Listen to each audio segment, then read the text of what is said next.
ఖచ్చితంగా బయటకు వచ్చి ఖచ్చితంగా వాళ్ళను తిట్టే కార్యక్రమం కూడా ప్రతి కలెక్టర్ కూడా చేయమని చెప్పి కూడా నేను ప్రతి కలెక్టర్కు కూడా ఈ సందర్భంగా చెప్తా ఉన్నా. ఎందుకనంటే అలా తిట్టకపోతే అది రాంగ్ మెసేజ్ కూడా పోతుంది. వాళ్ళు చెప్పేది నిజమేమో అని చెప్పి అనిపించే ఒక చిన్న సందేహం కూడా ఉంటుంది. కాబట్టి ప్రతి కలెక్టర్ కూడా అది కూడా గుర్తుపెట్టుకోండి. తిట్టేటప్పుడు ఖచ్చితంగా మంది తప్పు లేకపోతే ఖచ్చితంగా ప్రెస్ కాన్ఫరెన్స్ పెట్టి గట్టిగా తిట్టండి.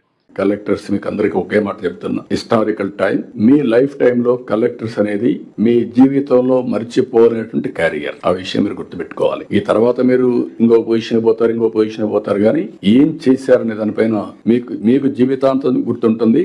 మీరు చేసే పనుల వల్ల మీ జిల్లాలో ఒక పాజిటివ్ మెసేజ్ ఎప్పటికీ ఉంటుంది. ఫలాన్ని నేను చాలా మంది చూశాను. నేను కూడా కలెక్టర్స్ గానీ ఆఫీసర్స్ గానీ చీటికి మాటికి మార్చను. మీరు అది గుర్తుపెట్టుకోండి. As long as you are performing I won't disturb. ఇక్కడ తయారు చేసిన వాళ్ళు ఆర్బీఐకి వెళ్ళారు. ఇక్కడ తయారు చేసిన వాళ్ళు ఢిల్లీలో ఐటీ సెక్రటరీలు 3 సార్లు చూస్తే 3 వీళ్లే. అప్పుడు ఐటీ అంటే తెలియనప్పుడు ఇక్కడి నుంచి పోయిన వాళ్ళే అక్కడ అయ్యే పరిస్థితికి వచ్చారు. సత్యనారాయణ, ఆ తర్వాత సహాని, అంత మునుపు చంద్రశేఖర్, 3 కూడా ఐటీ సెక్రటరీస్ ఇక్కడి నుంచి పోయిన వాళ్లే. మీరు స్పెషలైజ్ చేయగలిగితే this is a better opportunity. Finance లో సుబ్బారావు అయితే నా దగ్గర ఫస్ట్ ఫైనాన్స్ సెక్రటరీ, తర్వాత ఆర్బీఐ గవర్నర్ అయ్యాడు. ఇలాంటివన్నీ ఉన్నాయి. కాబట్టి మేము కోరుతున్నా, don't mistake me if I'm harsh. I will support you fully. If you fail, then no excuse. Failure is not an excuse. I'm telling you. Crisis రాకూడదు, crisis manage చేయాలి. అదే సమయంలో మీకు ఏది వచ్చినా సరే ఇక్కడ మంత్రులు గానీ, సెక్రటరీస్ గానీ, సిఎస్ గానీ, సిఎంఓ గానీ ఉంటుంది. Will sort it out. But utmost efficient గా మీరు పనిచేసే బాధ్యత కలెక్టర్స్ అందరూ తీసుకోవాల్సిందిగా మిమ్మల్ని అందరినీ కోరుతున్నాం.